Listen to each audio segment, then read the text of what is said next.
Phronesis investor academy के इस brand new video में आप सभी का बहुत बहुत स्वागत है। इस वीडियो में मैं आपको डिफरेंट कैटेगरीज के कुछ टॉप फंड्स के बारे में बताऊंगा। सबसे पहले हम जान लेते हैं कि इस वीडियो के लिए जो भी फंड्स हमने सेलेक्ट किया है उसे किस बेसिस पे सेलेक्ट किया है। तो यहाँ पे सिर्फ पास्ट परफॉर्मेंस के आधार पे इन फंड्स को सेलेक्ट किया गया है। हमने फंड्स का लास्ट 1 ईयर, 3 ईयर, 5 ईयर और 10 ईयर का रिटर्न्स लिया है और साथ ही बेंचमार्क का रिटर्न लिया है। हमने उन फंड्स को यहाँ पे इंक्लूड किया है जो कि ज़्यादातर होराइजन्स में अपने बेंचमार्क को बीट कर रहे हैं और साथ ही नए फंड्स को हमने यहाँ पे इंक्लूड नहीं किया है। वैसे फंड्स जिन्होंने अभी तक 3 ईयर्स भी कंप्लीट नहीं किया है और साथ ही वैसे फंड्स जिनका ईएम बहुत छोटा है, 500 करोड़ से भी कम है, उन फंड्स को भी हमने यहाँ पे इंक्लूड नहीं किया है। इस वीडियो में हम फंड का नाम और फंड का परफॉर्मेंस चेक करने के साथ साथ ये भी जानेंगे कि इस तरह के फंड किस तरह के इन्वेस्टर्स के लिए सुटेबल हैं। दैट इज इन्वेस्टर का रिस्क प्रोफाइल और इन्वेस्टमेंट होराइजन क्या होना चाहिए इन फंड्स में इन्वेस्टमेंट करने के लिए। अगर आप भी अपना इन्वेस्टमेंट नॉलेज बढ़ाना चाहते हैं ताकि खुद से खुद का इन्वेस्टमेंट्स मैनेज कर सके तो उसके लिए आप हमारा educational YouTube channel Phronesis investor academy subscribe कर सकते हैं। ये है वो 7 इक्विटी म्यूचुअल फंड के कैटेगरीज जिनके फंड्स के बारे में मैं आप बताने जा रहा हूं। तो सबसे ऊपर है ELSS टैक्स सेवर फंड, क्योंकि इनका परफॉर्मेंस सबसे ज्यादा अच्छा रहा है। इसके अलावा हम large cap, mid cap, small cap, large and mid cap, flexi cap and multi cap के फंड्स के बारे में जानेंगे। यहाँ पे हमने इन फंड्स का 1 ईयर, 3 ईयर, 5 ईयर और 10 ईयर के डायरेक्ट प्लान का CAGR रिटर्न्स लिया है और साथ ही बेंचमार्क का भी रिटर्न्स लिया है। तो आप बेंचमार्क के मुकाबले इन फंड्स का रिटर्न्स कंपेयर कर सकते हैं। अगर बेंचमार्क को बीट कर रहा है तो परफॉर्मेंस काफी अच्छा माना जाएगा, क्योंकि यहाँ पे सिर्फ हमने एक्टिवली मैनेज फंड्स को कंसीडर किया है और एक्टिवली मैनेज फंड में हम थोड़ा ज्यादा एक्सपेंस रेशियो देते हैं। तो वहां बिल्कुल हमारा एक्सपेक्टेशन होना चाहिए कि आपका फंड बेंचमार्क को लॉन्ग टर्म होराइजन में जरूर बीट करे। थोड़े बहुत अगर शॉर्ट टर्म में थोड़ा अंडर परफॉर्मेंस है तो कहीं भी कोई भी कंसर्न नहीं है, लेकिन लॉन्ग टर्म में कंसिस्टेंटली ज्यादातर होराइजन्स में आपके फंड को बेंचमार्क को बीट करना चाहिए। यहाँ पे आप कुछ टॉप लार्ज कैप फंड्स के डिटेल्स चेक कर सकते हैं। तो यहाँ पे देखिए उन फंड्स को मैंने रेड कलर से हाईलाइट किया है जहां पे ये फंड अपने बेंचमार्क को बीट नहीं कर पा रहे हैं। इतने सारे फंड्स, सिर्फ आपको 2 रेड कलर दिख रहा है, मतलब ये सारे ही फंड्स का परफॉर्मेंस बहुत अच्छा आया है। लार्ज कैप फंड्स का अगर आप बेंचमार्क देखें तो ये जनरली 2 बेंचमार्क होता है, निफ्टी 100 या फिर BSE 100। तो लार्ज कैप के फंड्स वैसे फंड्स होते हैं जो कि मार्केट कैप वाइज इंडिया की जो टॉप 100 कंपनीज है, सबसे बड़ी कंपनीज, वहां पे अपना इन्वेस्टमेंट करते हैं। तो देखिए इक्विटी फंड्स तो सभी में रिस्क है, इक्विटी है, रिस्क है, सभी जगह रिस्क है, लेकिन रिलेटिवली लार्ज कैप के फंड्स हैं वो दूसरे जो इक्विटी फंड्स हैं उससे थोड़ा कम रिस्की होते हैं, क्योंकि ये अपना ज्यादातर इन्वेस्टमेंट वेरी लार्ज कंपनीज में करते हैं। अगर किसी इन्वेस्टर को लार्ज कैप के फंड्स में अपना इन्वेस्टमेंट करना है तो इंश्योर करना चाहिए कि इन्वेस्टमेंट होराइजन 5 ईयर्स या उससे ज्यादा हो और रिस्क प्रोफाइल एटलीस्ट मॉडरेट जरूर हो। एग्रेसिव या वेरी एग्रेसिव है तो बहुत अच्छा है। यहाँ पे आप कुछ top large and mid cap funds के डिटेल्स चेक कर सकते हैं। तो देखिए large and mid cap fund का बेंचमार्क है लार्ज मिड कैप 250।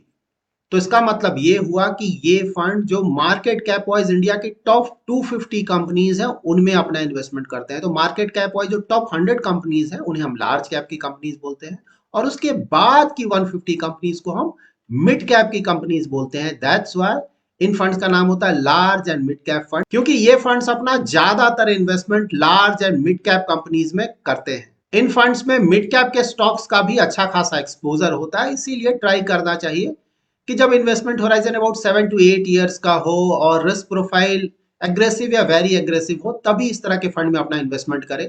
अगर कोई मॉडरेट रिस्क प्रोफाइल का इन्वेस्टर है, यहाँ इन्वेस्टमेंट करना चाहता है, तो ट्राई करे कि एक्सपोजर कम रखे। यहाँ भी अगर आप परफॉर्मेंस देखेंगे तो देखिए रेड आपको काफी कम दिखेगा।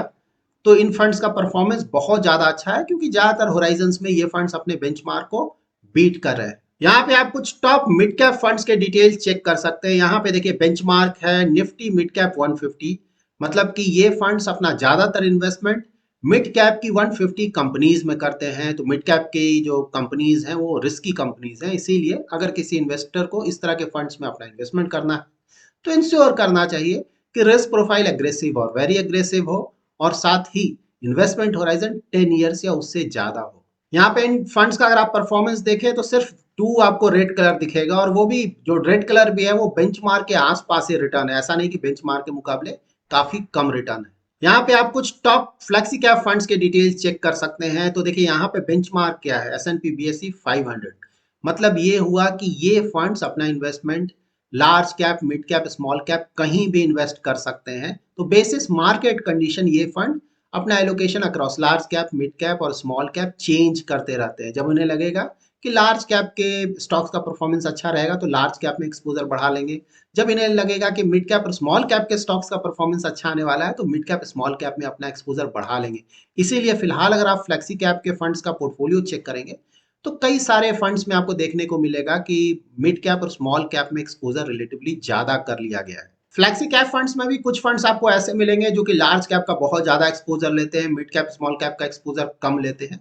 और कुछ फंड्स ऐसे ही मिलेंगे जो कि लार्ज कैप का एक्सपोजर रिलेटिवली कम रखते हैं और मिड कैप और स्मॉल कैप का एक्सपोजर ज्यादा रखते हैं। तो यहाँ पे ये आपको एलोकेशन देख कर अपना इन्वेस्टमेंट करना होगा। लाइक अगर कोई मॉडरेट रिस्क प्रोफाइल का इन्वेस्टर है, ज्यादा रिस्क नहीं लेना चाहता है, तो उनके लिए उस तरह के फ्लेक्सी कैप फंड ज्यादा सुटेबल होंगे जहाँ की लार्ज कैप का एक्सपोजर काफी ज्यादा है और इन्वेस्टमेंट होराइजन 5 ईयर है उससे ज्यादा है तो चलेगा।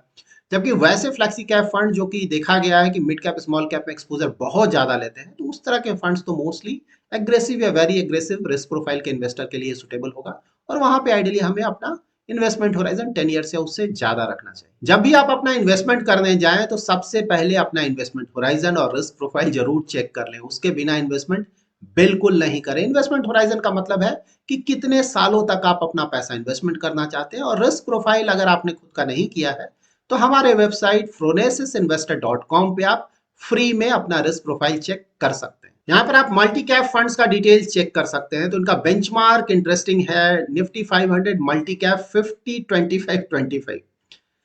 तो मल्टी कैप के फंड्स वैसे फंड्स होते हैं जो कि अपने टोटल एसेट का एटलीस्ट 25% लार्ज कैप में, एटलीस्ट 25% मिड कैप में और एटलीस्ट 25% स्मॉल कैप के स्टॉक्स में इन्वेस्ट करते हैं। और बाकी का जो 25% है वो large cap, mid cap, small cap कहीं भी इन्वेस्ट कर सकते हैं। कभी भी अगर उनका पोर्टफोलियो देखेंगे तो एटलीस्ट 50% मिड कैप और स्मॉल कैप में जरूर इन्वेस्टमेंट होता है। इसीलिए इन फंड्स को भी बहुत ज्यादा रिस्की माना जाता है।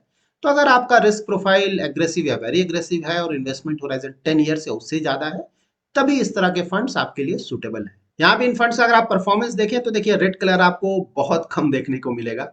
तो यहाँ भी ये फंड्स ज्यादातर होराइजन्स में अपने बेंचमार्क को बीट कर पा रहे हैं, तो परफॉर्मेंस वाइज अच्छे फंड्स हैं। यहाँ पे आप देखिए कितने सारे फंड्स हैं। तो मैंने आपको शुरू में बताया था कि एक ऐसा कैटेगरी है जिसका परफॉर्मेंस बहुत अच्छा है और वो है ELSS टैक्स सेवर। यहाँ पे देखिए कितने सारे फंड्स हैं और रेड कलर आपको काफी कम देखने को मिल रहा है। तो इन सारे फंड्स का परफॉर्मेंस अच्छा है क्योंकि ज्यादातर होराइजन्स में ये फंड अपने बेंचमार्क को बीट कर पा रहे हैं। यहाँ पे देखिए इनका अगर आप बेंचमार्क देखें तो निफ्टी 500 है।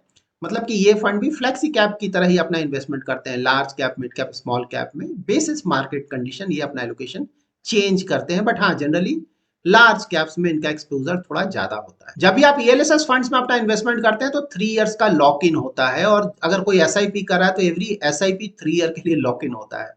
तो यहाँ पे अगर आप टैक्स सेविंग के पर्पज से इन्वेस्टमेंट करना चाहते हैं तो ऑफकोर्स इन्वेस्टमेंट किया जा सकता है। लेकिन अगर टैक्स सेविंग के पर्पज से इन्वेस्टमेंट नहीं करना है तो दूसरे कैटेगरी के फंड्स हैं जिनका परफॉर्मेंस अच्छा है, उन्हें कंसिडर किया जा सकता है क्योंकि वहां पे ये 3 ईयर का लॉक इन नहीं होता है। लेकिन हाँ, परफॉर्मेंस वाइज अगर आप देखें नंबर ऑफ फंड्स जिन्होंने अपने बेंचमार्क को बीट किया है ज्यादातर होराइजन्स में, तो ELSS कैटेगरी फिलहाल सबसे अच्छा माना जाएगा। यहाँ पे आप कुछ टॉप स्मॉल कैप फंड्स का डिटेल्स चेक कर सकते हैं। तो यहाँ पे देखिए बेंचमार्क क्या है, Nifty small cap 250 and S&P BSE 250 small cap.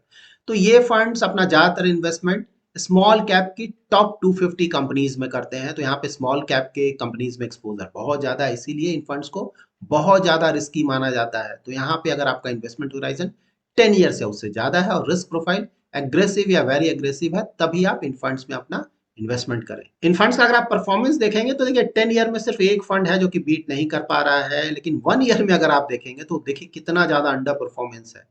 ज्यादातर फंड्स का आपको रेड दिखेगा, मतलब कि ये फंड्स अपने बेंचमार्क को बीट नहीं कर पा रहे हैं। तो देखिए ये बहुत ही सरप्राइजिंग है, लेकिन कई बार मैंने आपके साथ डिस्कस किया है। देखिए मिड कैप और स्मॉल कैप के जो स्टॉक्स हैं उनका परफॉर्मेंस बहुत अच्छा है, इसीलिए बेंचमार्क का भी अगर आप रिटर्न देखें, देखिए ऑलमोस्ट 50% का रिटर्न दिख रहा है। तो बेंचमार्क का भी रिटर्न बहुत ज्यादा आया है मिड कैप और स्मॉल कैप में। लेकिन मिड कैप और स्मॉल कैप के ज्यादातर actively manage funds at least last 1 year का अगर आप परफॉर्मेंस देखेंगे तो बेंचमार्क को बीट नहीं कर पा रहे हैं। जबकि लार्ज कैप और फ्लेक्सी कैप के फंड्स का अगर आप परफॉर्मेंस देखेंगे तो पहले परफॉर्मेंस कोई बहुत ज्यादा अच्छा नहीं आ रहा था, लेकिन फिलहाल अगर आप परफॉर्मेंस देखेंगे तो ज्यादातर फंड्स ज्यादातर होराइजन्स में अपने बेंचमार्क को बीट कर पा रहे हैं। इस वीडियो में हमने कुछ फंड्स को इंक्लूड किया है और ऑफ कोर्स बहुत सारे फंड्स को इंक्लूड नहीं किया है। तो यहाँ पे जिन फंड्स को हमने इंक्लूड नहीं किया है, ये जरूरी नहीं है कि वो सारे फंड्स खराब फंड्स हैं, उसमें से भी काफ़ी सारे फंड्स अच्छे फंड्स हैं। हाँ, करेंटली अगर आप परफॉर्मेंस देखें तो रीसेंट टाइम्स में थोड़ा परफॉर्मेंस उनका डाउन हुआ है, इसीलिए इस लिस्ट में उन्हें इंक्लूड नहीं किया गया है।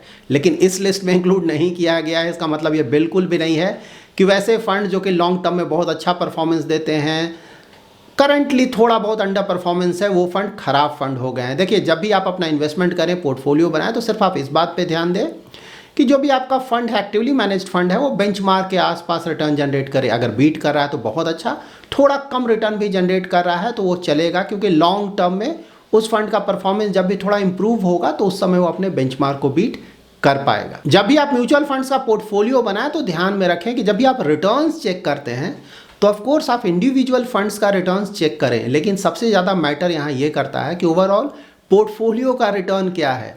देखिए, जब भी आप पोर्टफोलियो बनाएंगे उसमें 4, 5, 6 फंड्स इंक्लूड करेंगे तो हो सकता है कुछ फंड का परफॉर्मेंस ज़्यादा अच्छा हो, कुछ फंड का परफॉर्मेंस थोड़ा कम हो, लेकिन हाँ, हो सकता है नेक्स्ट ईयर जो फंड अभी कम परफॉर्मेंस दे रहे हैं वो नेक्स्ट ईयर ज़्यादा अच्छा करने लगेंगे, और इस साल जो अच्छा कर रहे हैं हो सकता है नेक्स्ट ईयर उनका परफॉर्मेंस थोड़ा डाउन होगा। इसीलिए fund wise performance of course check करें, लेकिन जो मोस्ट इंपॉर्टेंट पार्ट यहाँ पे है वो है आपका पोर्टफोलियो लेवल का रिटर्न।